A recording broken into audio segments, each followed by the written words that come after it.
Uncensored, no holds barred talk. 24 hours a day, 7 days a week. This is Global Reality Radio Network. September 19th, 2011 marks 4 years of broadcasting for the Global Reality Show. In that time, we've exposed many important and invaluable pieces of information concerning the global power structure, hidden and occult text, ancient archaeology, secret societies, ETs, the priest class, and so much more. With no outside funding, sponsors, or advertisement, this places all the well-being of our work and research into the hands of people like you. In order to continue our work and to make it bigger and better, the Global Reality is having a 4-year anniversary fundraiser to take our quest of information critical mass to a new and before unseen level. Unfortunately, technology becomes aged and not much is left after paying operating costs each month. This is a very critical time to reach people, and with your financial support, we can redouble our efforts. Please visit www.theglobalreality.com today and make a safe and secure donation using our chip-in banner or PayPal donate button at the site. Why give your support to a phony political stooge when you can support real underground media by the people? I'm Josh Reeves, and this is the Global Reality Radio Network.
Ladies and gentlemen, welcome to another live edition of the Global Reality right here on the Global Reality Radio Network. I'm your host, Josh Reeves. Thanks for being with us here tonight for another late night Moonbat edition of the broadcast. It is Wednesday, September 28th into Thursday, September 29th. Man, it's already fucking Thursday. Where's this week gone? This week seems like it's absolutely flown by. Man, oh man, oh man. Crazy talk. Hope you're all doing okay out there tonight. We are live here with you. Going to be getting into all the news and information we have to get into with you here tonight. Listener emails as well. Got one in particular I want to get into tonight as well, but comes from our friend Scott, and it kind of gets into some of the stuff about, funding what we do here. So, well, I'll try to do that one after we get into some information and stuff, but love to have emails from you here tonight on the broadcast. Global Reality Show at gmail.com.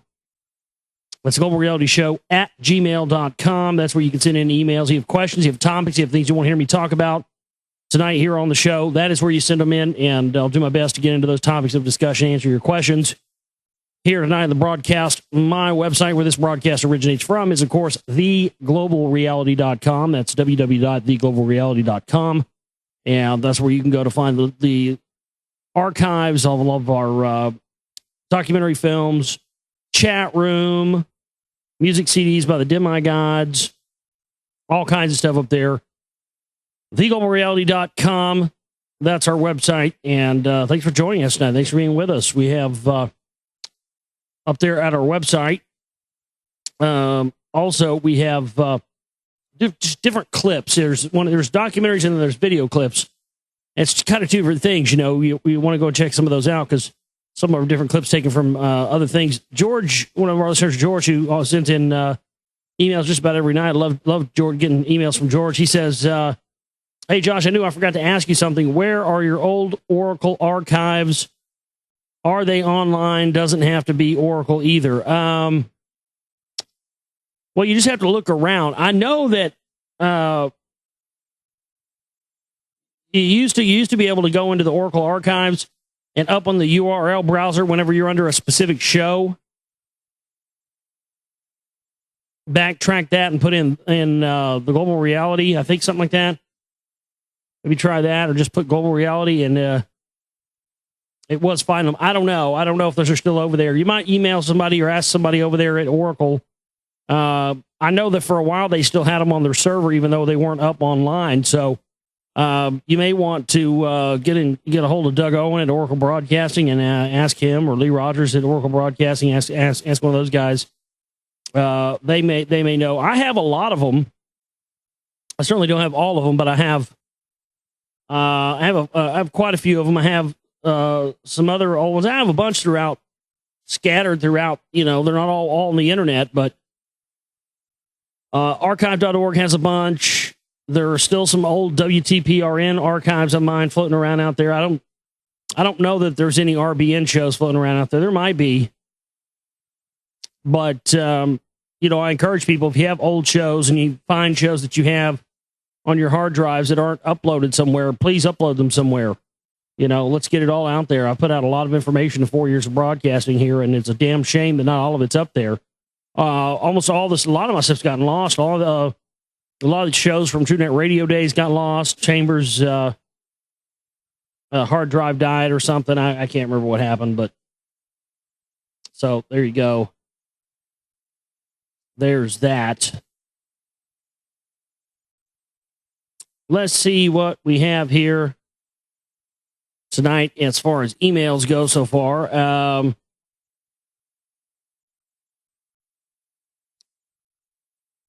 Here's another one from someone else named Jamie. Josh, just listen to your YouTube commentary on the Gods of Eden, and I want to applaud you for your cut to the chase approach. Cashews and prophecy, too fucking much. Ha ha ha. I knew, unfortunately, at a real early age that it's all bullshit designed to blow our minds and control us. Always trying to see beyond the skin bags we walk around in. I only know one thing for sure, due to my own personal experience, that empty space around the atom, or Adam, A-D-A-M, is love, so pure, so unconditional, that when I experienced my awakening, it immediately gave me freedom from fear of death. Yeah, that's what it does. Welcome to the club. Yeah, that's what it does. That's when I knew I am a soul in a manner in which that I'm a soul in a skin bag experiencing itself this time around as me, until the skin bag wears out and it's time for me to go home. While I'm here, I'm supposed to learn as much as I can while treating other souls in the manner I wish to be treated, with love. This flies in the face of all the NWO control mechanisms. Cool. Best wishes, brother. All right, so thank you there.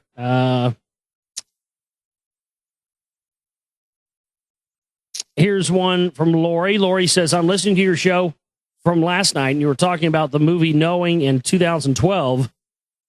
Just had a thought pop in my head that the sun is being used more as a symbol of the NWO backwards. His own will take over the earth. In the movie, the sun engulfs the earth and burns up what is old, and life will start over with something new. Oh, I see what you're saying. You're saying that the use of the sun in those movies is symbolic of the sun, the sun representing the power structure. That could be not a completely implausible estimation, yeah. But I think we got multiple things happening on multiple levels here, not just one explanation. In the movie Knowing, the sun engulfs the earth and burns up what is old, and life will start up with something new. Also, I've heard that October 28th will be the date that all the people will be enlightened. If I remember correctly, the past two major financial crashes has happened on October 22nd or thereabout. I think that would wake up a lot of Americans, and they might start finally paying attention to what's going on and listen to all of us that have been talking about it. I hope that made sense, because I didn't put your show on pause so I could hear it all. Hard to focus while listening to something else. About the lines found in Peru and other places, Native Americans have said the ones that are images like a hummingbird and other things, their ancestors, when told to go spread out over the earth, were also told to leave their clan markings to which direction they traveled through the land. That way, whenever whoever told them to spread out upon the earth came back, they would know where each tribe had settled. Of course, it is obvious that those symbols can only be seen from the air. It adds just more credibility to the Space Brothers, as they call them, being real. the news you're reading about Iran, I read the same article and didn't put a possible connection until you were reading it. This lady caught some foreign soldiers in the Gulf taking out DMR boats. Yeah, it's interesting stuff. Thanks for the email there, Lori. Moving on to what else we have here in the bag tonight.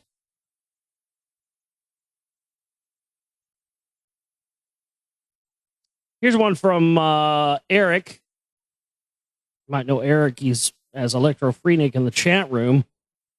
He says, "Hey, brother, hope all is well. Home Slice just wanted to share this with you, and it's a link to a book. I just finished reading this, and it's an extremely well-written companion of the different schools of magic, from nature magic to necromancy to the divine magic of the Abramelin and the Israelites."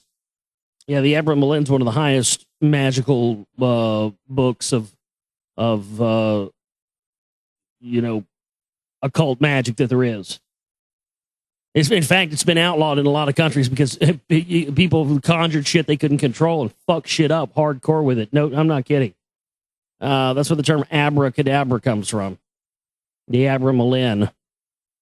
Just thought this would be a great book to share with the Moonbat family.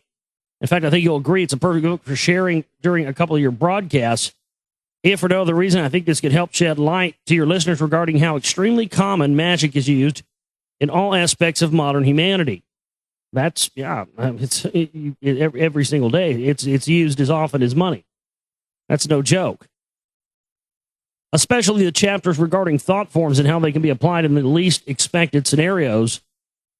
And also the chapter regarding intercourse with demons and elementals. The chapter in specific brings a lot of light as to the use of amplifying sexual tension in society and the natural function of incubi and succubi. And I also agree with you with what you said about there being too much focus on the banking class of criminals via Alex Buttlord Jones. That's one I hadn't heard yet. Buttlord, huh? He's the dark Sith Lord of Butt. I'll buy that for $1. Alex Buttlord Jones. And not enough exposure to the priest class and their use of spiritual laws. I'll even go as far as to say that I believe the banking criminals to begin with are merely a result of a much higher manipulation of forces of nature, and that mere economic number crunching is nowhere near the potency of employing magic, or magical numbers. Yeah, I agree with that. Yeah, magical numbers and sacred mathematics and stuff. That's what all this is. You're right. It's a bastardization of that. A negative uses of the golden ratio and all that stuff. By the way, a couple weeks ago, I told you guys about this documentary. Brian Cox narrates it, called the Revelation of the Pyramids. If you hadn't checked out that film yet, definitely check it out. There's an interesting piece of footage in there of somebody who we talked about not too long ago, I Am Pei. He's a famous architect who, he did the Louvre, the Pyramid, the Louvre, and he's done a bunch of buildings here in Dallas. The guy's totally Illuminati all the way across the board. Look into him. Full-blown Illuminati. In that documentary, they ask I Am Pei about employing the golden ratio, Fibonacci numbers. And he starts denying it up and down the wall.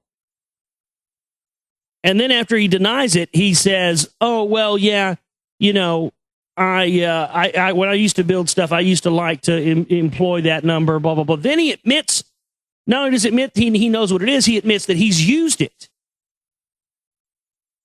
And that it's very important. And then all of a sudden, "Oh, I'm late, I've got to go. They show him on camera leaving. These guys know full well. I mean, something I've been looking at doing, why the fuck do you think U2 have been as popular as they have? Now, I know it's not only because Bono's got down on his knees and sucked my big fat black demon wang, baby. Yeah, that's what it is. I gave him the secrets. He went back and told the Edge what to do. See, people always wondered why you two were so popular. Well, you're not that great of a band. I mean, they had to suck Satan's cock to get a record deal. That's just all there is to it. But not only that, I gave them the magical secrets. I told them about the Fibonacci sequence, the golden ratio. And in the Edge, he figured out how to take his guitar and, run it through all those crazy effects and all that shit. And he started using golden ratio Fibonacci numbers in his delay settings when he makes the sound. And brainwashes everybody and makes them worship the Dark Lord Satan. Me! Ha ha ha ha! Yes, suck Satan's cock right now. Oh man, he just he's like hey, he just busts in when he wants to. But that's absolutely true, Satan. Thank you for the commentary there. I love when Satan chooses to join us here on the broadcast. But yeah, he's actually right. Satan knows what he's talking about. Yeah, I mean, how do you think that band got popular? I mean, they're not that great of a band, right? None of them are really that great of musicians, but he's exactly right. That's those those echoing guitars and stuff that the Edge does. Fibonacci numbers all the way across the board, man. Brian Eno figured out how to do that. It's absolutely true. It's all over the place. I'm looking at trying to figure out how to employ that stuff myself, but absolutely that's true. They use these numbers because it's about frequency and the resonance, and they have magical powers.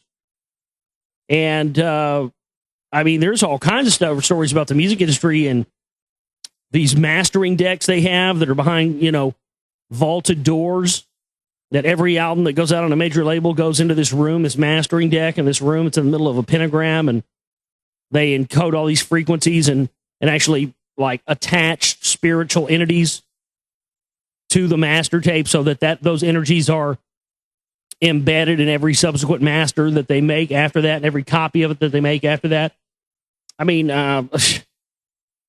so I mean that's the one thing people need to know about magic. I mean, it's employed all around you on every front, on everything that you do and see on a daily basis. We live in a very sophisticated technological, magical realm, and the fact that we're all ignorant to it has allowed these guys to use it and manipulate it for their own ends and their own devices and their own control system. And the reason that they haven't had any sort of resistance and no pushback has been because up until very recently, there hasn't been a large contingency of people who have been trying to use this knowledge for the non-corrupted purposes and use it only to manifest and create and bring harmony and unity to everything that you encounter. And that's sort of what really defines moving into a new age. Because these are the things that we have to learn how to take on, otherwise we're not going to make it. Let me continue here with Eric's email, though. He says, pretty simple stuff to me, but only because I've read so many books from every walk of magic and realized that as common as iPhones are today, so is the use of employing elementals, divas, imps, daemons, etc. So I just want to spread a little bit of the puzzle I pieced together. I know every little piece helps, and the more that we can integrate and compare notes, the more we will dismantle the veil. Hope you find this as fascinating and as thought-provoking as I did. Godspeed, brother. Well, thank you, Eric. And I will drop that right now into the chat room for our listeners as well. And just somebody's bringing up Snorri. Christ, don't bring up Snorri, please. We'll all fall asleep. Let's see what else we have here tonight.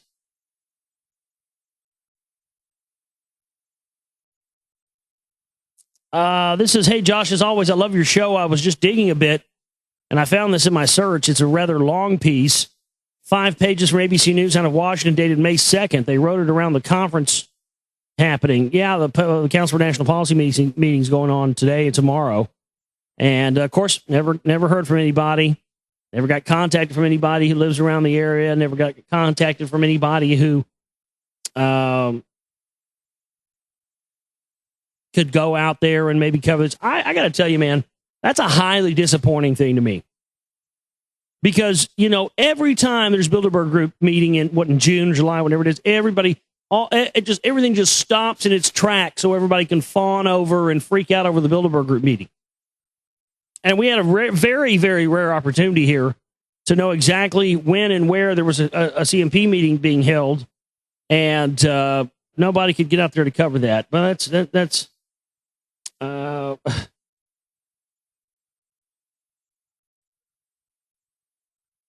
I don't expect you to understand why I think that's dangerous.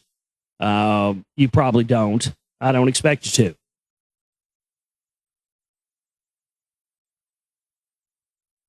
I did expect that there was more people out there that there are people that seem to be claiming they understand how important the CMP stuff is, but I see a lot of people not really understanding how important it is.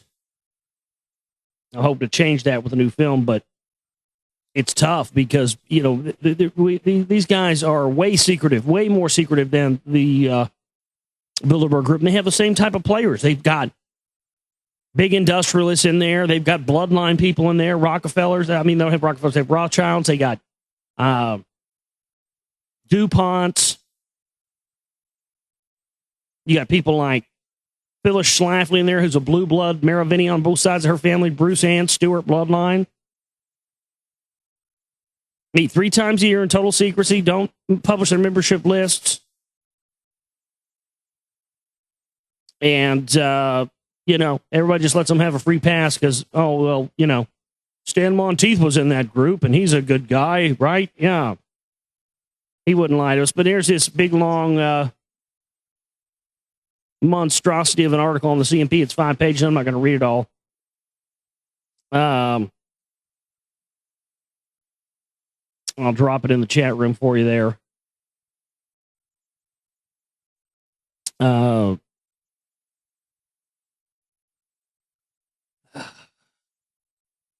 Let's see what else we have.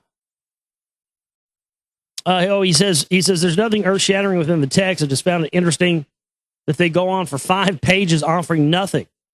A real editor could have reduced the article to 1 page considering the total lack of anything meaningful. Anyhow, here's the web link below. Thanks for your hard work and info sharing, Billy and Philly. That's really what they do with the CMP.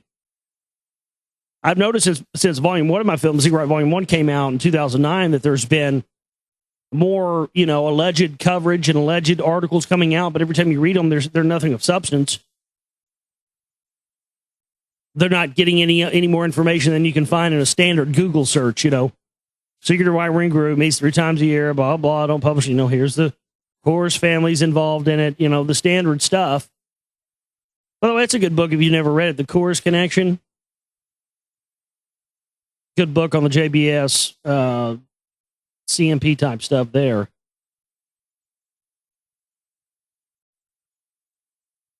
Here's one that says, hello, Josh. This is from Jeremy. I'm a resident of Dallas. I'd like to know if there are any groups that get together and discuss these topics you cover on your shows. I have so many questions about the Anunnaki, Sumerians, Planet X, Ascension. The list goes on and on. It's really consuming me like a fire in my belly. I have to get some answers. I once was blind, but now I see. Thanks for helping me with that. You're welcome. Good luck in Dallas, though, buddy.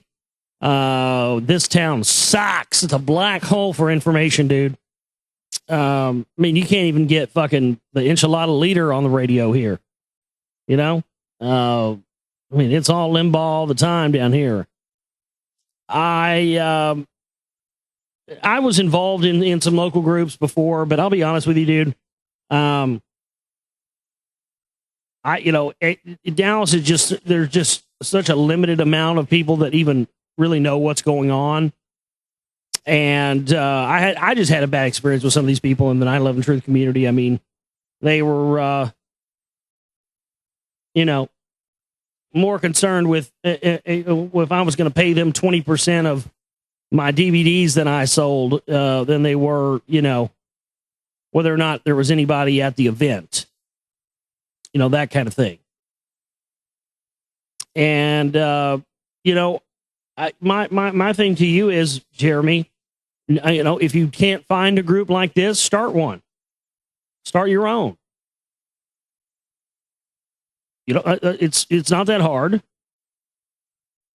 find a few people, get a few people, ask around, talk to people about this stuff. It might take you a while to build up a small group, but build up a group, pick somewhere to meet, every other week or once a week or whatever have you to discuss where everybody, you discuss information, talk about, ideas and different pieces of information and get into that stuff. I'm sure you'll be able to find somebody that does that. I'm glad you found the show. I have, you're a newbie and that's a tough position for me because I don't really know where to start with new people. I don't know where to tell them because, I would say that, whatever got you into this, you seem to be very on to the Anunnaki, Sumerian, Planet X stuff. Well, go to YouTube, go type Josh Reeves, Gods of Eden, and go listen to the whole series of me reading the Gods of Eden in my commentary, and then move on to me reading what we just finished recently, the Lost Book of Enki, and my commentary reading that. And while you're at it, go find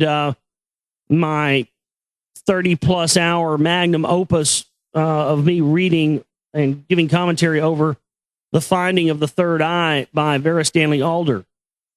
And you can go through and find, there's lots of good information. I've covered this stuff so extensively, Jeremy, for the past 4 years, that, we've done a lot of great shows here through the years, man. We've gotten out some vital information on this show. It's not an ego thing for me telling people to go back and listen to these shows. It's true. I've gone back and listened to some of these old shows before, and it just blows my mind that I had the foresight and the guts to talk about some of the stuff that I had talked about in the past. The thing I'm probably most proud of in the whole history of me doing this show was for about 6 months, we were on, my show specifically was on, KTAE, a big, 500,000 watt flamethrower, FCC licensed FM station down in Central Texas. Alex Jones' biggest station down there in the heart of his backyard. And they yoinked him off and stuck my show on in his spot for about 6 months. And I hammered them with, CMP, JBS, Ron Paul's a fraud, Alex Jones is a fraud. I hammered them with Jesuit info, Anunnaki info, 12-strand DNA activation. I'm talking about, they'd play my show from 11 to 12, and then from 12 to 1, they'd play Polka. They have a Polka show that's been on this network for like 40 years. And then the other 2 hours, they'd play after that. But I'd just hammer it, dude. I'd get up there and just hammer it. And, this is blasting right into the fucking heart of the Bible Belt, Texas, man. Conservative, gun-toting, Ron Paul loving John Birch Society, Jesuit cocksuckers. And, well, they didn't like it. In fact, Jones had to pay, I heard a rumor. Well, I heard a rumor, but then I heard that it actually was confirmed and not a rumor. But Jones actually had to pay $20,000 cash money, baby. Cash. $20,000. Which ain't shit for Jones. $20,000. God damn what I could do with that. That ain't shit for Jones. He shit $20,000, though, to get my show off and his back on. The fact that I cost that prick $20,000, and I know I've cost him more than that, is just greatness to me. But I hope that helps, Jeremy. Here's one from Mitchell. He says, what are the ramifications of China's upcoming moon mission? We talked recently about possible antiquities sought on the moon. Do you think that that's something that could trigger something much larger? It's interesting you bring that up. Very synchronistic. You bring that up, Mitchell, because last night I had a story I didn't cover. I thought, I'm not going to cover that tonight. Who cares? But now that you bring it up, I feel the need to have to cover it now. Seems that we have a new space race heating up with China, and it was announced. Well, this article's dated today, so I remember seeing this last week, but it was announced here recently that China is set to launch their first space lab. Now, those of you who had listened all through the reading of the Lost Book of Enki will remember that many times throughout that reading they referred to Nibiru or where the Anunnaki came from as the heavenly place or the palace in the heavens, that Anu came from heaven to earth, all this stuff. And just after reading that and seeing that so many times in Lost Book of Inky, this caught me odd. And it's weird that Mitchell would bring this up. What's going, his question here. What are the ramifications of China's upcoming moon mission? That very well could. I think what it is personally, I think it's that they're going to look for the Ark of the Covenant, the power supply that powers the bridge that allows you to travel from heaven to earth, the portal, the Stargate. Talks about openly in the Sumerian text that they hit it on the moon. Enki and Marduk took it to the moon. And as I mentioned, whether they went to the moon or man went to the moon or Neil Armstrong and those guys went to the moon or whether they didn't, fact of the matter is they did a ritual, made it look like they did it on the moon, a Masonic ritual on the alleged moon, declaring the moon to be the property of the Grand Master of Freemasonry. Now, why would they do that? That seems odd, doesn't it? And especially if you think about them faking it, and I mean, what we faked this just so we could do a Masonic ritual, what would be the reason? Well, I've struggled with that question for many years. I don't struggle with that question anymore because what I believe is that the only reason they would have to stage the moon landing and get the United States there first, whether they made it or faked it, would be so they could declare the moon to be the property of the Grand Master of Freemasonry. Remember, the Templars, when they fled to Edinburgh, Scotland, they went there and set up Freemasonry. And I think that they're claiming the moon their property so they can go use the space program, which they did. I mean, they brought over the Nazis, Wernher von Braun. There's your connection there, back to the priest class. So they could declare it for the Freemasons, so they could use America's technological might to get to the moon, to get it first. That's what they want. Whoever goes up there and gets this thing is gonna have a lot of power. But this space station that they're launching, which I assume is going to be probably a joint venture with this, what you talked about, the trip to the moon. China is making final preparations to launch its own space station tomorrow. The Tiangong 1, or the Heavenly Palace Space Laboratory. They're calling this thing the Heavenly Palace. I mean, if that's not an Anunnaki / Nibiru reference, I don't know what is. I mean, that's littered with statements like that all through the Lost Book of Inky. So, yeah, Mitch, I think there's, I think they've scoured the earth. Now, they've gone back through these texts and these tablets they've acquired since 2003 in the invasion.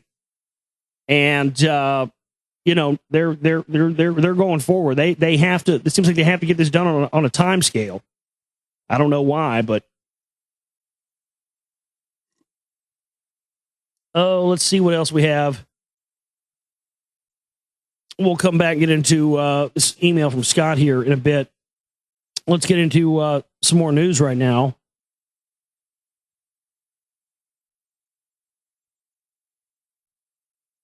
Al-Qaeda slams Iran for peddling 9/11 conspiracy theories. Oh my God, you gotta love this. Have you seen any bigger smoke and mirror puppet show in your life than this shit? So now not Intel Center, Al-Qaeda, Al-Qaeda, Al-Qaeda, Allah, Muhammad Jihad. Now Al-Qaeda's, would you please stop spreading these lies? Would you please stop spreading these lies about our precious Al-Qaeda, which, by the way, doesn't exist, which is a CIA code name, but that's okay. We'll keep believing it's the stereotype of the Muslim who wants to blow us all up, who talks like this, Allah, Allah, Dirk, Allah.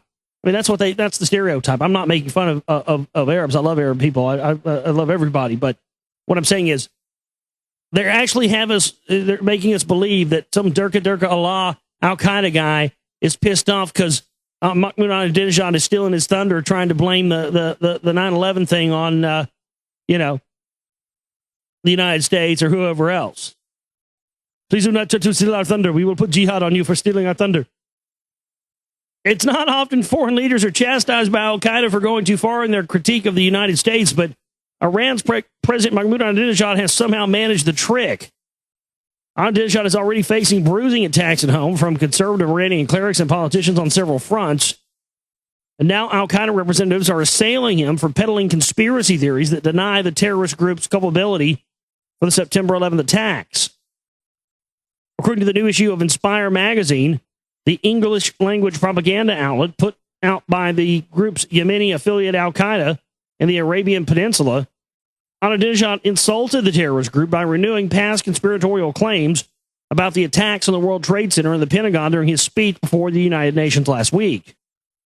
The mysterious September 11th incident merits an investigation into possible hidden elements involved, seeking a pretext for America's invasion of the Middle East. Ahmadinejad suggested in his September 22nd address to the world body, prompting an immediate walkout by the United States and several European delegations. And it seems that this was all a bit too much for al-Qaeda. Well, since the United States government's al-Qaeda, that's, we're making it look like al-Qaeda's pissed off with that cocksucker. We'll get him. Don't you worry about Dinner Jacket. We're going to fix his ass good. The Iranian government has professed on the tongue of its president, Ahmadinejad, that it does not believe that al-Qaeda was behind 9/11, but rather the U.S. government. See, there it is again. The U.S. government's behind 9/11. Not Mossad, not, Rome, not the Knights of Malta, not Mossad, not MI6, not, Special Forces, anybody. Always the United States. And all you cocksuckers out there that have been running around, 9/11 was an inside job. Y'all are going to get your wish. And actually, it's going to be funny and sit there and watch you. I can't wait, because it's a fact it's going to happen. I cannot wait to see the look on these brainwashed truthers' faces when they realize that their precious 9/11 truth movement, in the end, was the weapon and the ammunition that was used to bring down their precious constitutional republic founded by God and Jeebus. You cocksuckers realize you're actually going to be the one that bring this down? Look, I believe truth about 9/11. Somebody sent me a message on YouTube. Well, what have you changed in your theory about 9/11? I told you in that little intro to the new version. Somebody actually left a comment on that version asking, I told you. If you believe the United States and the United States alone was responsible for 9/11, you're just as fucking brainwashed and just as fucking misled as all the people that believe bin Laden and 19 Arab hijackers with box cutters did it. You understand? They want to pin all of this on the United States so they can demonize us to the world, so they can justify killing every single one of us. That's where the 9/11 truth movement is leading, and that's why I got the fuck out of it in 2007. That's the importance of the CMP. That's why you need to know about the Council for National Policy. That's why you need to watch my movies, The Secret Right. That's why you need to donate to this network. I am trying to tell you people that your leaders and the people that have formed these truth movements are the very people who were involved in pulling off 9/11. And they got you all running around, 9/11 was an inside job, and the government did it, and Bush and Condi and Cheney, bring them down. We're needing a new investigation. Walked right into their trap, right into their plan. That's what they want. Why do you think they've allowed these movies like Zero Investigation into 9/11 to be shown on, mainstream TV in Russia and China and in Italy and all these places? They're going to allow a controlled version of the events to come out about 9/11 so that we can be demonized to the rest of the world, so everybody on the rest of the planet will want every single American's head on a fucking stake in the exact same way, shape, and fashion that they wanted a fucking Muslim's head on a stake the day of 9/11 when they saw all those images of the towers coming down. That's what they want.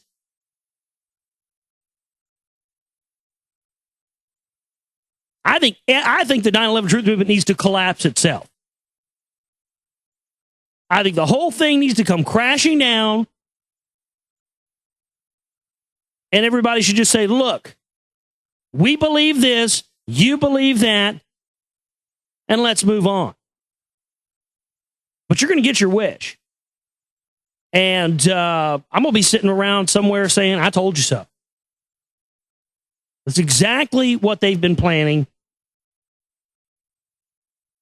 We're going to save the Republic. 9/11 truth is the key issue. No, it's the key distraction. Get you chasing your tail on 9/11 so you're never looking at the bigger picture.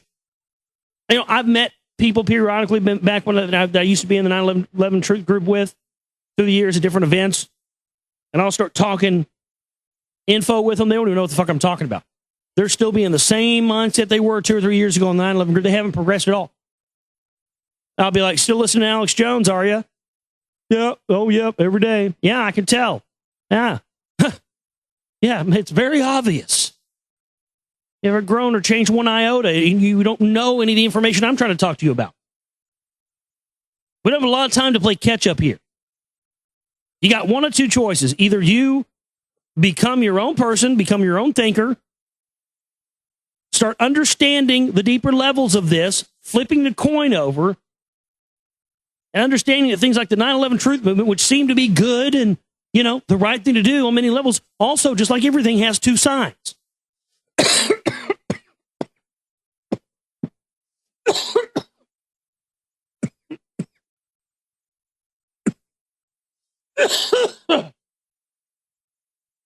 That was strange. But that's just what's so dangerous about the 9/11 truth movement. You got to look and see that, again, while it does look good on one end, the consequences, that's exactly what they want.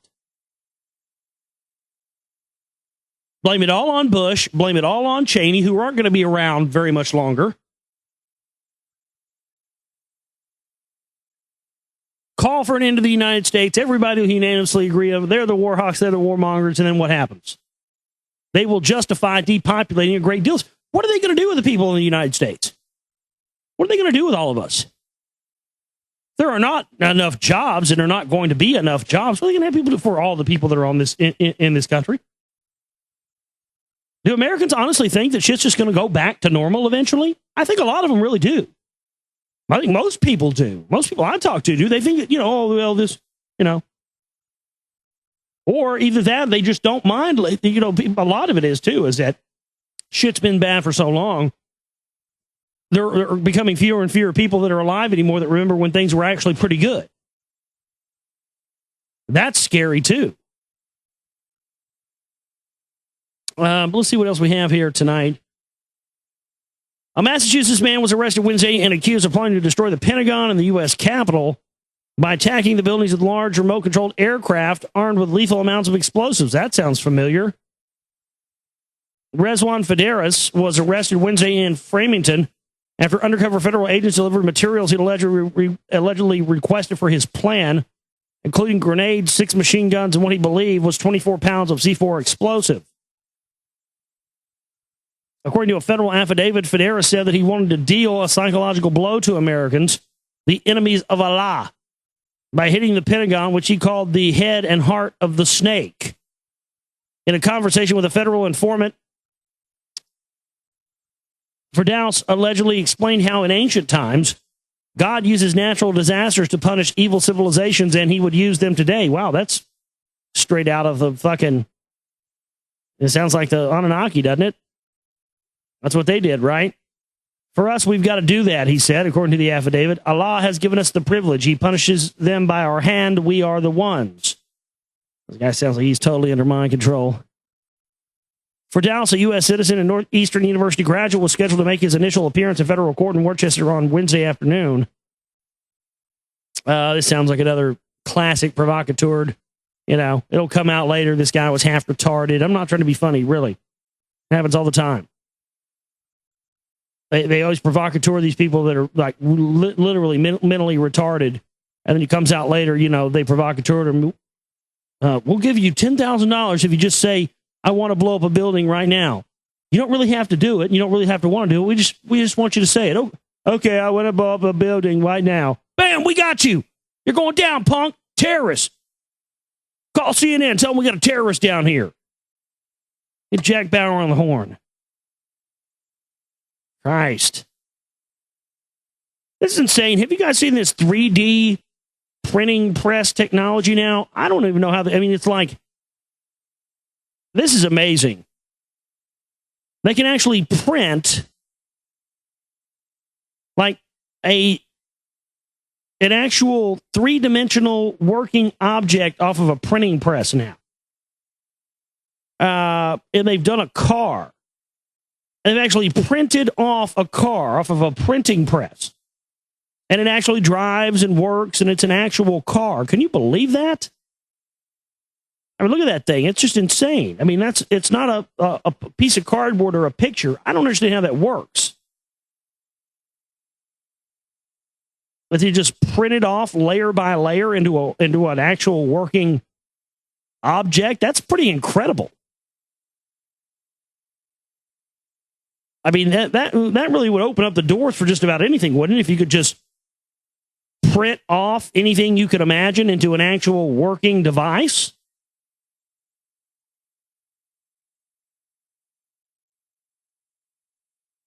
The world's first printed car has finally rolled off the printing press. The Irby was made using a special printer which built up layer upon layer of bodywork, almost as if the car was painted into existence, except using layers of ultra-thin composite that are slowly fused into a solid. But unlike most innovations in cars, this one won't break down after 5 years. Irby is built to last 30 years. Project leader Kim Kaur told Mail Online today, for us, this unveiling was quite a milestone. Underneath is a petrol and electric hybrid engine, which helps make it one of the greenest cars in the world. Experts have said the car uses 8 times less energy than a similar vehicle and can go 200 miles per gallon on the highway. 200 miles per gallon. Just print off cars now. They're basically biodegradable and crank them up. Oh, this is rad, dude. It also has a sleek, futuristic design, which makes it look like a prop from a science fiction film like The Fifth Element. I was about to say it looked like something out of Minority Report to me. The printing process, however, these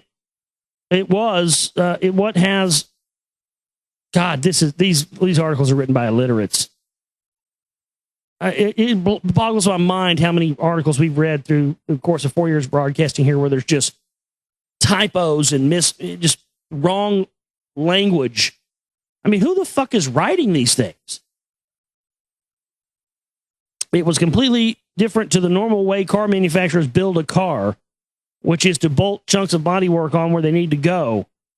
Engineers on the Irby instead put layers of ultra-thin composite material on top of each other so they become fused together to make it 3D in a process called additive layer manufacturing. Of course, as we are a small group of designers and engineers in Winnipeg trying to make a difference. Making things this way could revolutionize how we produce things. It has certainly changed my way of thinking about manufacturing. This process of 3D printing turned into digital manufacturing would change the way we replace parts within machines. The Irby, which took 15 years to make, has 3 wheels, 2 seats, and a combustion engine in case of emergencies. It can be charged for a few pence from a normal plug socket or from a small solar panel array or from a wind turbine. This thing they could just pretty much produce and manufacture anything. Pretty amazing stuff. This struck me as odd. Have you guys seen this thing about how they're being able to read people's minds now through, magnetic scanners that produce images from the brain? I was looking at this article. I've heard about this technology before. I knew they had this for a while. But that's not my point. My point is that in this article, it shows the original image and then it shows what the image that they pulled from the person's brain and they claim that what is on the left is the original picture and what's on the right is the image from the brain. I'll drop this in the chat room for you guys. I'm just a little confused by this because it says that the picture on the left is the actual image, and the picture on the right is what they decode from your brain. Now, if you got that link there in the chat room, scroll down to the first set of pictures, you'll see Steve Martin. Looks like Dirty Rotten Scoundrels or some shit. On your left, and on the right, what the brain interprets it as. Now, look real close at the picture on the right. That's allegedly how your brain interprets what you're looking at. I don't know about you, but that looks like some kind of a demon. I mean, is that what we're really seeing? And what our brain fills in is, Steve Martin and all the rest of this stuff? I mean, look at that. And now you'll notice in all these pictures, there's something odd and on. The second one is two elephants. Well, in the picture that we see next to it doesn't look like two elephants to me. It just looks weird. And then there's another one with Steve Martin. And what's interesting about this one is that Steve Martin is there. He's got a hat on. He's got a necklace a medal around his neck. He's got a suit on with a long sleeve. And then in the picture on the right, we've got this, what is supposed to be our brain's interpretation of Steve Martin, yet he's got on a short sleeve shirt. You can see his arm sticking out at the bottom. He kind of looks like a reptilian shapeshifter in the face, or just some kind of a demon or an entity or something. I mean, it's just bizarre. No hat on. There's a picture of the next one's a picture of a black person with a stethoscope in their ear. And then when you look at the picture next to that one on the right, it looks like a white dude with long hair and a goatee like Billy Ray Cyrus or something.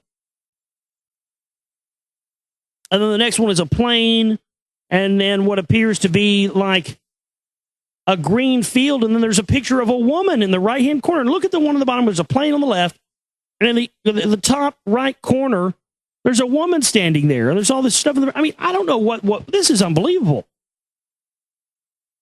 Is this really the first look at really how much of a matrix that we're actually living in? To where our brains actually reprogram and reassimilate what we are wanted to see versus what is actually there in our physical reality? I don't know, but it's very, very strange.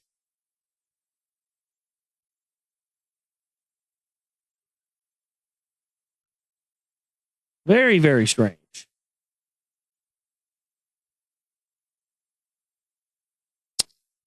This is our fundraising week, folks. We have we put both chip-in banners up there by request of our listeners. We got the one going until the 1st for to help us finish getting the gear we need, getting a computer and stuff in here, and so we can keep on pushing, trucking into the future. And we've got the other one that's for our bills that are coming up due on Saturday. We need to meet that goal by Saturday, and we didn't get anything in the past 24 hours, and stuff's been slow lately, and we've got to start getting some more help from you, the listener. Our listenership's going up, but the same few people are supporting us, and we're going to be looking. I'm going to be looking at changing some things. I think we're going to start offering. I'm going to start looking for some advertising. Problem is, I don't know where to look and who to go to for advertising. I don't really have a problem. If to start running some advertising or start selling advertising or having some spots and stuff like that. If that's what I have to do to keep on going, then that's what I'm going to do. But I am still going to keep the listener supported model. It was a suggestion from my friend Scott that I should do both of those things. I think that's a good idea. But I don't know how to. I don't know how I got to get somebody to help me do that. Pay them a percentage or whatever. But I don't even know what sponsors to go after, or how to acquire that. So I don't know how to do that. But we've had this since December 2009, this listener supported model, and I've kind of finally had to come to the realization that it's been almost 2 years, and I kept thinking it's going to get better, and it does get better, but it's just not consistent enough. So we're going to have to start having the monthly fundraiser thing, and bringing on some advertising, and looking at getting different people to help us out to do like some people helping out with the monthly cost of operating, and then other people that are going to be helping out with capital costs for equipment and films and stuff like that. And I think Scott wants to help me out with that. But we've got an email we're going to read, and we'll get into that. We're also going to be getting into try to get into some of the Emerald Tablets of Thoth tonight if we have time. But again, please support our work. Help us meet our goal up there at theglobalreality.com. Back here with you on the show, Global Reality Late Night Moonbat Edition for the broadcast here tonight. And we are back at it here. Got some more news and information, more stuff to get into, talk about with you here tonight. Thanks so much for staying up late with us and early with us, however you see it. My website, theglobalreality.com. That's where the broadcast originates from. We continue pushing forward here into the future, trying to get the work done, getting the films out, and the radio show going, and keeping that up going every day. And it is high time that this thing be brought to a much bigger level, so we can have a big reach to reach more people with this information, because it is vital and it is important, and especially in trying to unspin the spin meisters and the people who claim to be truth tellers and claim to be, speaking truth to power, but are doing nothing but further empowering that power they claim to be opposed to. So that's why this is important, and that's why I decided to have a 4-year anniversary fundraiser to try and get this to that level. And as I mentioned before the break, there are some things that the fact of the matter is, if you don't have capital to operate, and you don't have basically startup capital, that's basically what I've never had. I've never had the ability, and that's to just have, okay, here's X amount of startup capital to go into this, and this is what I've never had that, and I've tried to run this thing on just the model of having listener supported only, but man, we're just not getting what we need. We've got just a few people helping us out, and that's just there's more people listening than there are that support us. So yeah, I've been trying to think of different ways to do it, but Scott had some suggestions. And, I'm not going to read the whole email on air because it's too long, and a lot of it's not really radio type stuff, but he had some specific questions in here and stuff I wanted to try and answer, because it would have been a fucking novel to write all this, answer all his questions back. It's easier for me to just go through some of the points here and talk about this. Scott says, why am I so concerned about the business side of your work? And that's the question. The answer is because I believe in your work. I question your business from a practical and productivity standpoint nowadays, but not from an integrity or content standpoint. So what you're saying is that, yeah, well, that's been the whole problem, is because the productivity, it doesn't, if I had, here's the way that films are made. And he mentions somewhere in here about, always adding new stuff, and I always add stuff in the films, and always trying to get new stuff in there that's coming out, new stuff I'm finding. And that won't, that's not always the case for every film. For the CMP, for the past 2 films, that's been the case, because it's such a new topic that it's uncharted territory making a film about it. This is Making Secret Right Volume 1, I almost swore I'd never make another film again after making that movie. It was so goddamn hard. Difficult to make it palatable for people to watch and to understand the information. And so, with that being that way, it's, it's uncharted territory. And because there's so much to this and it's so important, I've got to make sure I get everything in this movie. I mean, this is do or die for me. This is the most important undertaking of a film I've ever done.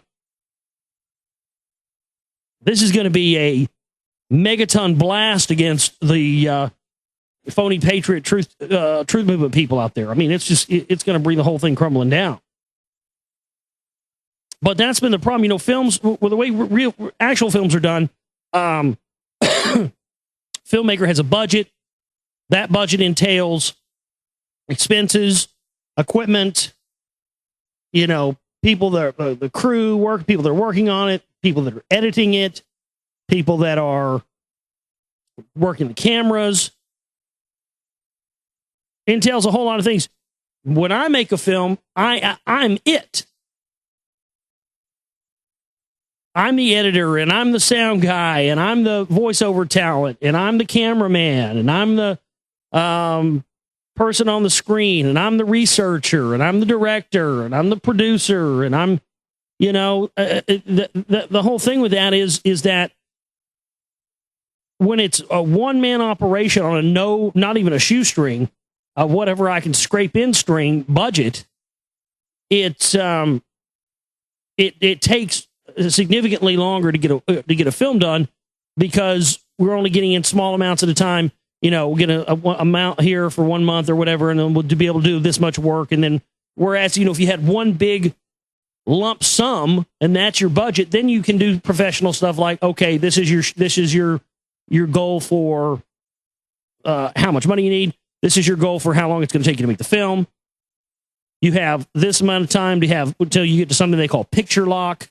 Picture lock is when you get into you have a goal where everything that's going to be on the screen is going to be done by this date. It's a very sequenced thing.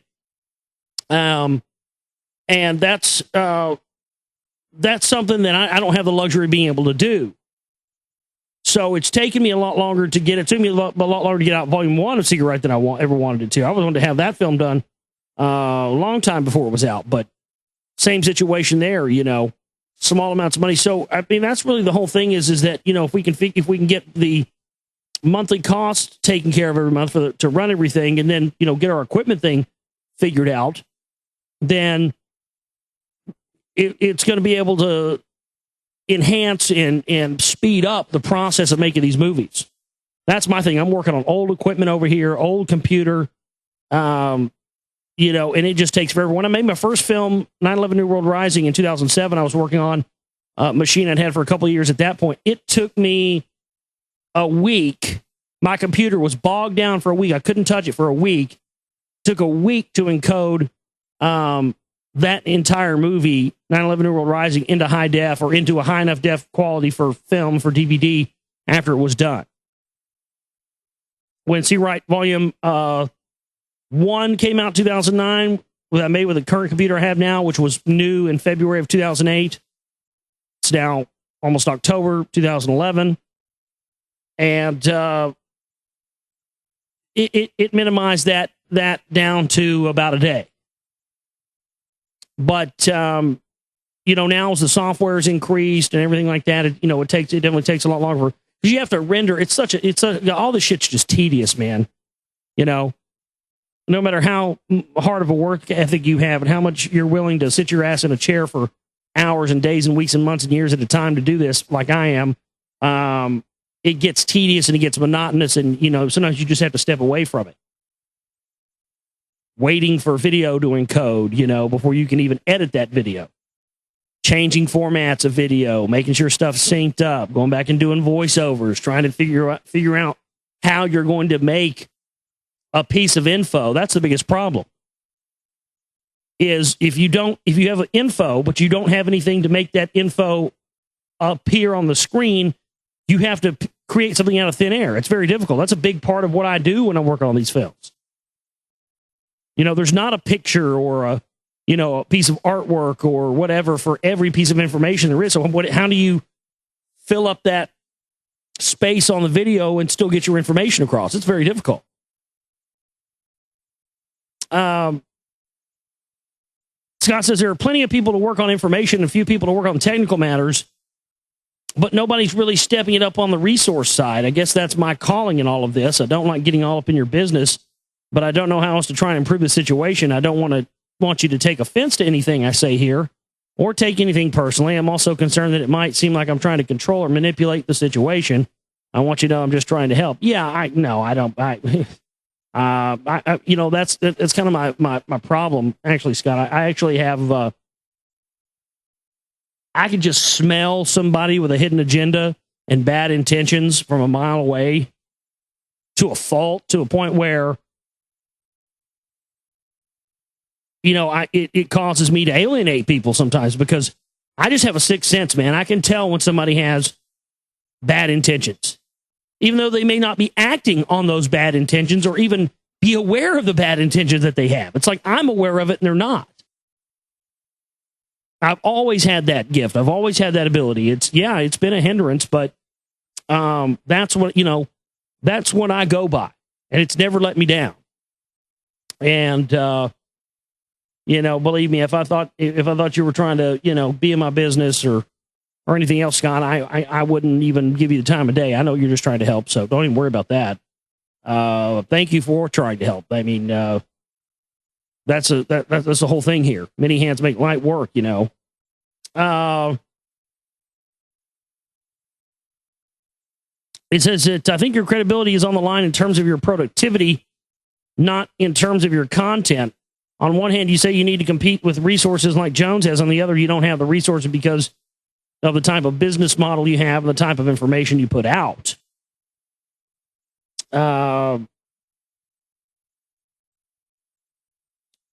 Unfortunately, nobody cares at the end of the day how many countless hours you worked on your film, or how much money me or anyone else has given you, or what they did, or how long they did to work or to earn that money. They just want to see a finished product. Your sales pitch is basically, I'm Josh Reeves. I think I do good work. If you like the work I do, please support us if you can. Thank you. That is the highest level of integrity anybody can come up with. Unfortunately, it doesn't move many people a whole lot, no matter how good your work is. I think your work is as good as, if not better, than Tessarian or Everard in some ways, but they probably have other things going for them that makes them money. You don't have to prove your integrity. You've given your listeners ample opportunity to support your 100% listener-supported model, and they haven't responded. Your close listeners know that you have integrity. If you sold advertising, I don't believe your close listeners would question your integrity. I think they would understand if you began to sell advertising. I'd rather not pay for operating costs. I'd rather let other massive people with less money than me pay for that. But if capital costs are low, I could consider paying for film footage purchases, DVD production, artwork from time to time.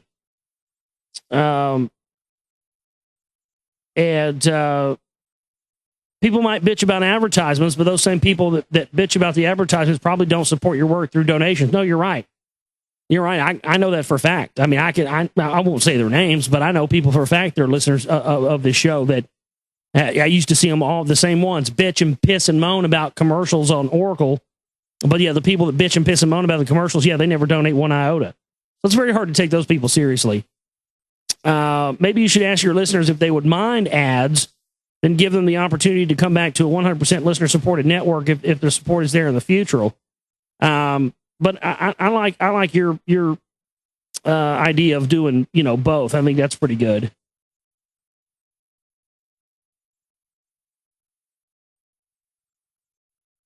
Let's see.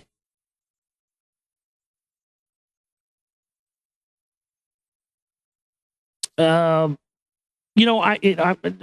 going to do what I got to do to keep this thing going. That's all, that's just all there is to it. But let's get down to there's a lot here. I just want to get down to the meat and potatoes of it.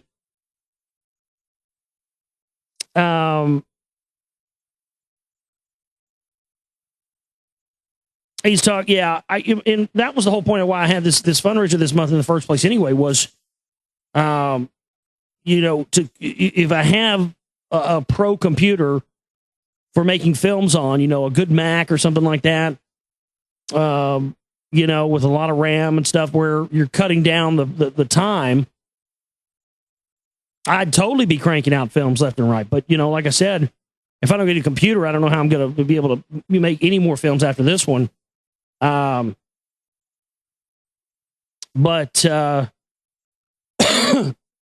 yeah, the rock wall film is what I want to do next. He's saying here I should you know, set a goal to have that done by July 1st, 2012.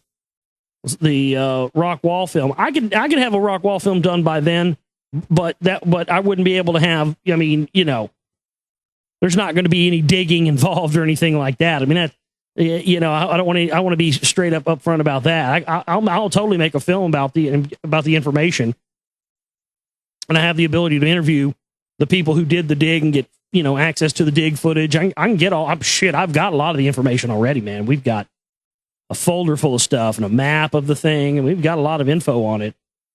But you know, the film wouldn't entail my original idea was to be able to make the film on it and then have the film end with, you know, doing a dig. But man, that would cost so much goddamn money. I mean, it'd cost hundreds of thousands of dollars to do a dig. You got to have archaeologists, backhoes.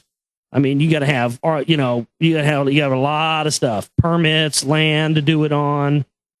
I mean, I had some listeners back when I was on Oracle that said they wanted to put up like $500,000 to do a dig and have it done. But I'd have to see if I could contact them again, man. But that'd be something rad if we could get that done. But Scott also says, how quickly can you work with a new computer? Same as I am right now. Anything. I've been working on computers. Second grade. Started out on the Apple II. Then I was always into Macs and stuff too. I used to be a Mac tech for Intuit Software about 10 years ago. So yeah, I know all about that. It's the same thing. Will a new computer make it easier and less stressful? Absolutely. New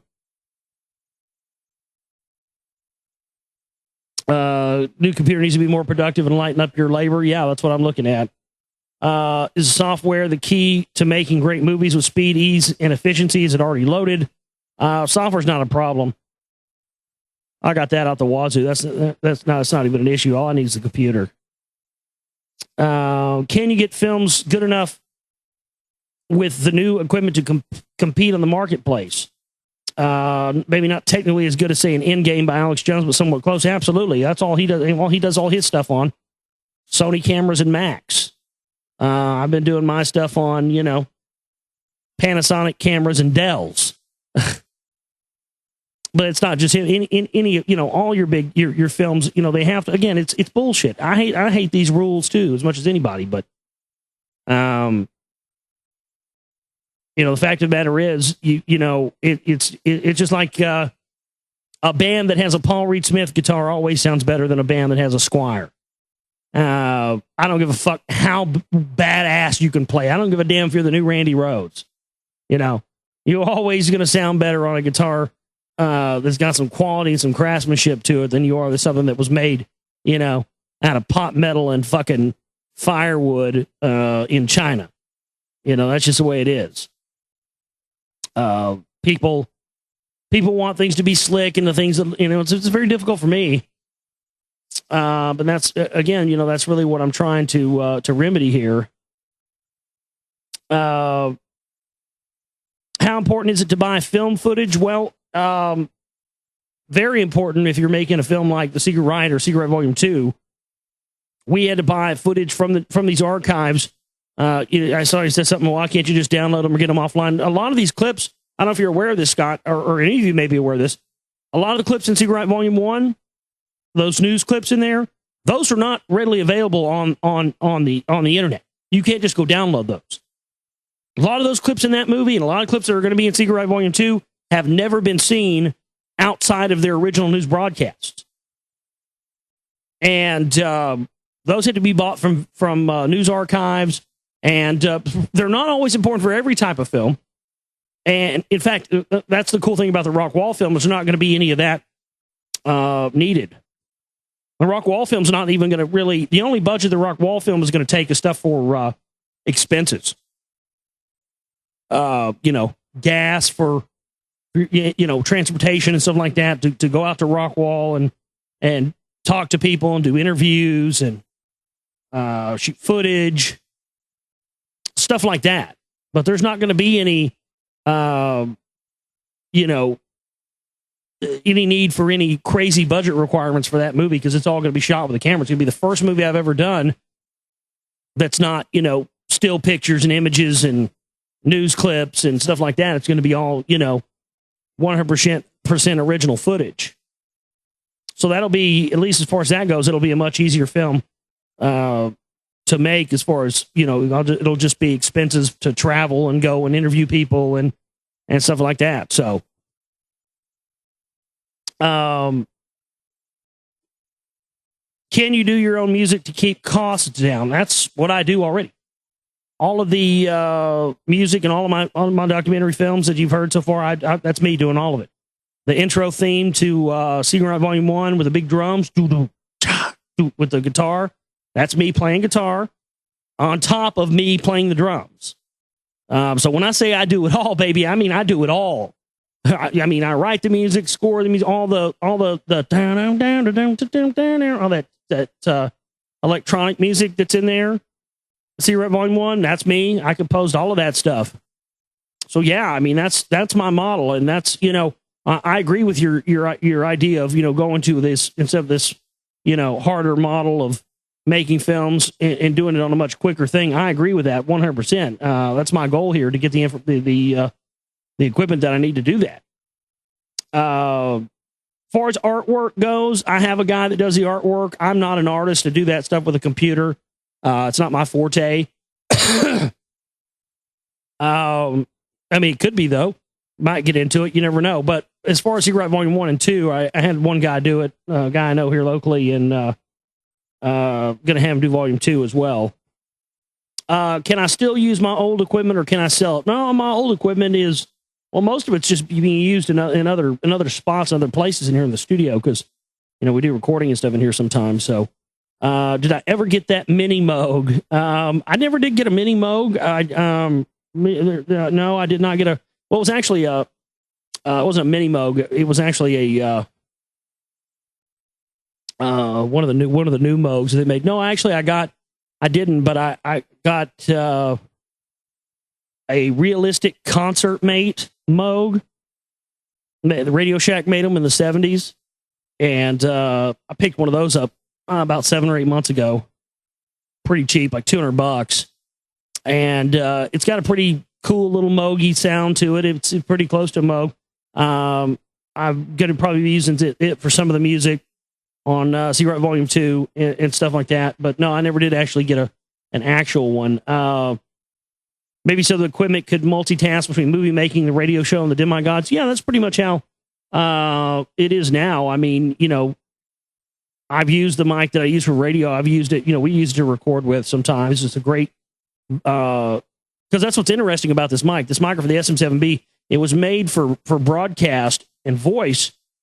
But the Bruce Sweden, who engineered Michael Jackson's Thriller album, he had they just come out and he had one in his bag, and they were trying out different mics, and they found that when Michael Jackson sang through the mic, that it gave speech characteristics. If you ever hear those old Michael Jackson songs like Thriller, you notice it, you could hear every word he sang. It's very crisp and clear, and you can understand the lyrics. That's why, because these microphones are made for speech, and so people have found that they're great for metal bands. I mean, they've got a dB floor to them that you can just, you can stick the motherfucker in your mouth and scream, and it just laughs at you. You can put the motherfucker in front of a bomb going off, and it won't distort. Red Hot Chili Peppers have used them on every album they've ever done. Metallica uses them. Everybody, Megadeth uses one. Pretty much everybody. Yeah, a lot of the stuff. That's pretty much what I do. Is a lot of my gear and stuff. Yeah, it does multitask between. In fact, I'm between working on the film, I'm working on mixing the new Demigods music that we're going to be putting out real soon. And so yeah, I'm definitely multitasking. Everything I have definitely has a dual purpose. That's for damn sure. But yeah, I do appreciate Scott offering up his help here. And he says, bottom line, I present you with a challenge. Put out The Secret Right Volume 2. Working on having that out within the next week to 2 weeks. Consider selling advertising or find another revenue source. I would like for you to sell advertising in addition to asking for donations. I guess that's your decision, though. I just don't want to invest in something that's going to fail. I don't want to hear, folks, I'm going to have to sell my equipment if I don't get donations in here. I'm not going to let that happen, Scott. I'm not going anywhere. This thing's going to continue no matter what. I wouldn't be here. I wouldn't have been here 4 years now if I was just going to give up at some point. I thought everybody knew that. This is me. This is what I do. This is it. But, Scott's 100% right. You get to a point where you just have to be realistic. And I think I've been, basically what my attitude has been about this for the longest time has just been, if you're patient and you put out good work and you do it, then, your time will come and you'll get what you needed and, allow the universe to provide for you. And I have gone with that model and it's worked okay for a period of time. But I've also figured out that if we just stay doing that, that's the level we're going to stay at always. You understand? If we just stay scraping by with what we get from, our kind donators and listeners every month, then we're never going to, do anything bigger. So yeah, I'm definitely okay with selling advertising, having some advertising. If it's good stuff, I'm not going to sell shit. I'm not going to sell dick pills, or cock pumps or any of that.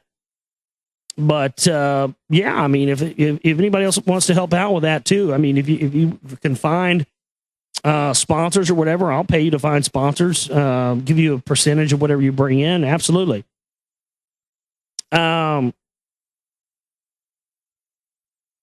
You won't let the global reality in your work die. Well, you'll do whatever it takes to continue working. Well, yeah, I wouldn't be here 4 years, man, if I was just going to stop now. Come way too far. Gone past the point of no return a long time ago. That's been the whole point of this. Because I've got like 5 or 6 films on the back burner. I've got like 5 or 6 films that I can think of that I want to make. I want to get to the point where I'm cranking out 2 or 3 a year, as well as some little mini films and stuff there now and again. Definitely want to move away from the heavy model and move towards the slower model, or away from the heavier model and move towards the slower model. Yes. I appreciate the email there, Scott. Appreciate all that, and I'm definitely I'm still working on trying to have a cut, maybe a rough cut done of the Secret Right Volume 2 by Saturday. If not, it'll be out in another week or so after that. If it's not, if we don't have it done or don't have anything done by this weekend. But so the challenge: have the Rockwall film out, change the model to where I'm having films come out faster than slower. Okay. Well, if we get the gear we need, that's no problem to do that. Scott says he may be able to help out with that. And set the goal to have the Rockwall film out by January 1st, 2012. I see what you're saying, too. The idea of having, there's this new thing called Kickstarter I've seen people using. I don't know if you've heard about that, Scott. I was thinking about doing that for the Rockwall film. I've seen some bands doing it. There's a band, 1100 Springs. We played their music here before. They're a country, kind of a new, not a new country act, kind of like classic. I don't know how to describe them. They're Texas country. They're awesome. They're fucking awesome. Matt the Cat, 1100 Springs.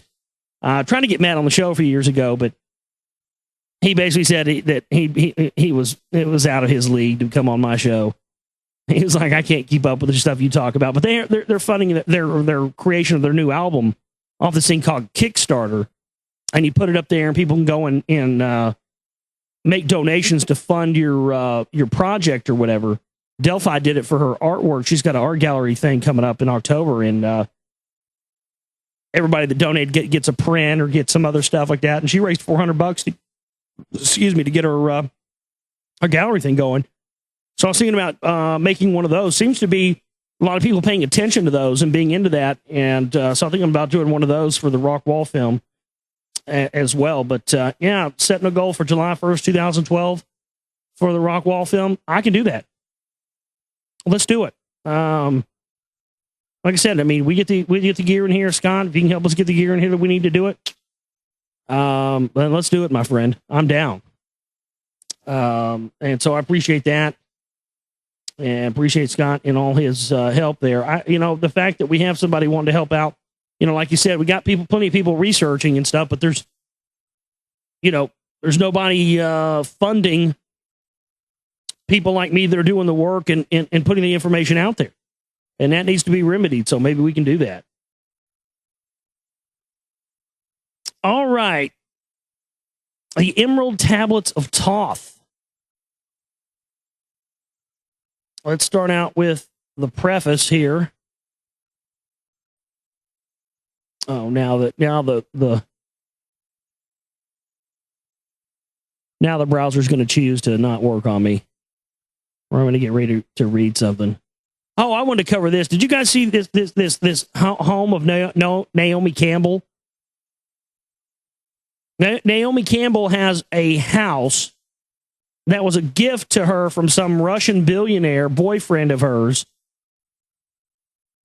She's got to be as Illuminati as they come. And it's a house on an island that's shaped like the Eye of Horus. No shit. I'll drop a picture of it in there in the chat room for you guys. I mean, is that insane or what? God knows how much that shit cost, man.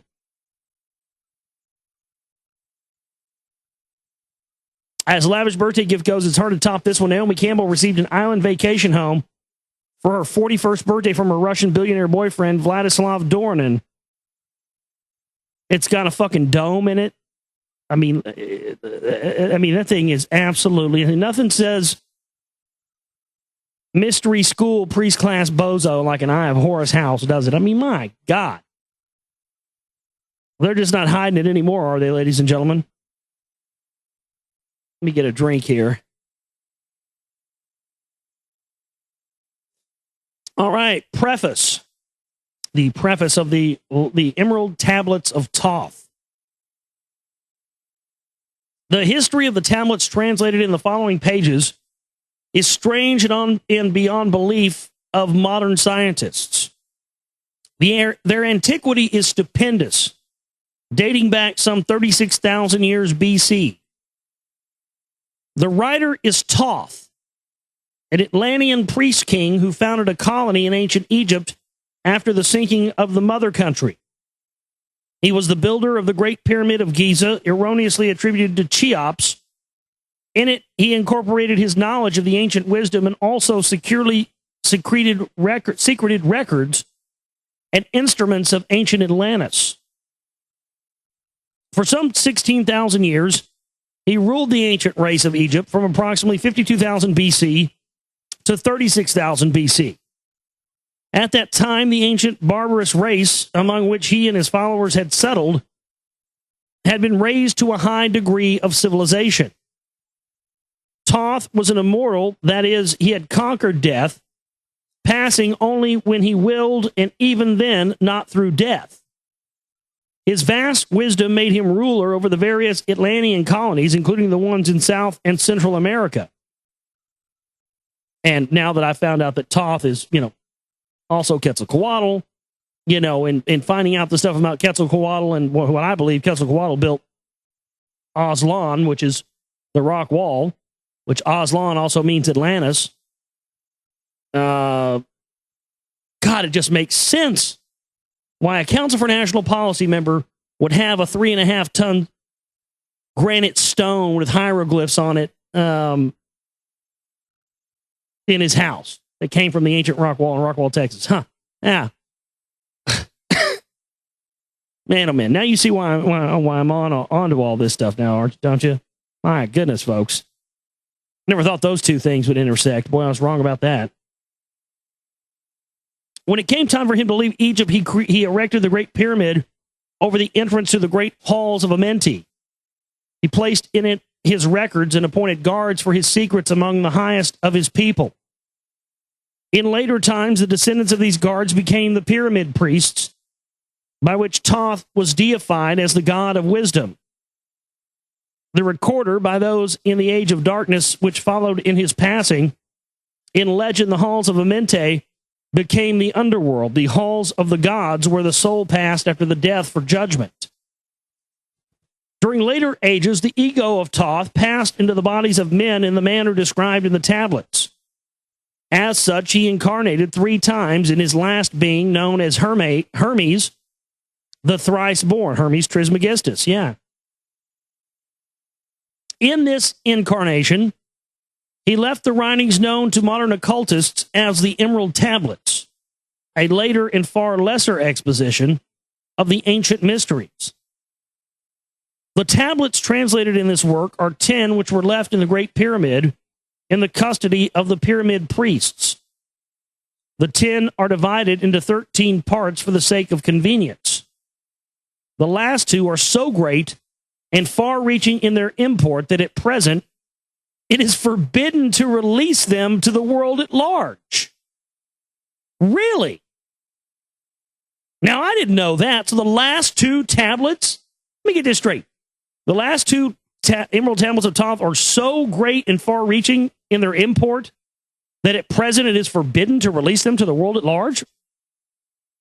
I'd like to have you release them to me then, please.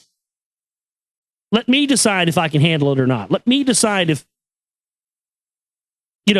it's too big for me to wrap my mind around. Please challenge me. Blow my mind. Let me see what you got. Go ahead and give me those last 2 tablets. Let me decide for myself if you're going to blow my mind. I think not. Go ahead and let me have it. However, in those contained herein are secrets which will prove of inestimable value to the serious student. They should be read not once but 100 times, for only thus can the true meaning be revealed. A casual reading will give glimpses of beauty, but more intensive study will open avenues of wisdom to the seeker. But now, a word to how these mighty secrets came to be revealed to modern man after being hidden so long. Some 1,300 years BC, Egypt, the ancient Chem, was in turmoil, and many delegations of priests were sent to other parts of the world. Among these were some of the pyramid priests, who carried with them the emerald tablets as a talisman by which they could exercise authority over the less advanced priestcraft of races descended from other Atlantean colonies. The tablets were understood from legend to give the bearer authority from Thoth. The particular group of priests bearing the tablets immigrated to South America, where they found a flourishing race, the Mayans, who remembered much of the ancient wisdom. Among these, the priests settled and remained. In the 10th century, the Mayas had thoroughly settled the Yucatan, and the tablets were placed beneath the altar of one of the great temples of the sun god. After the conquest of the Mayans by the Spaniards, the cities were abandoned and the treasures of the temples were forgotten. It should be understood that the Great Pyramid of Egypt has been and is still a temple of initiation into the mysteries. Jesus, Solomon, Apollonius, and others were initiated here. The writer, who has a connection with the Great White Lodge, also works through the pyramid priesthood, was instructed to recover and return to the Great Pyramid the ancient tablets. This, after adventures which need not be detailed here, was accomplished. Before returning them, he was given permission to translate and retain a copy of the wisdom engraved on the tablets. This was done in 1925, and only now has permission been given for it to be, in part, published. It is expected that many will scoff, yet the true student will read between the lines and gain wisdom. If the light is in you, that's a very powerful statement. If the light is in you, the light which is engraved in these tablets will respond to you. Wow, I like the sound of that. Now, a word as to the material aspect of the tablets.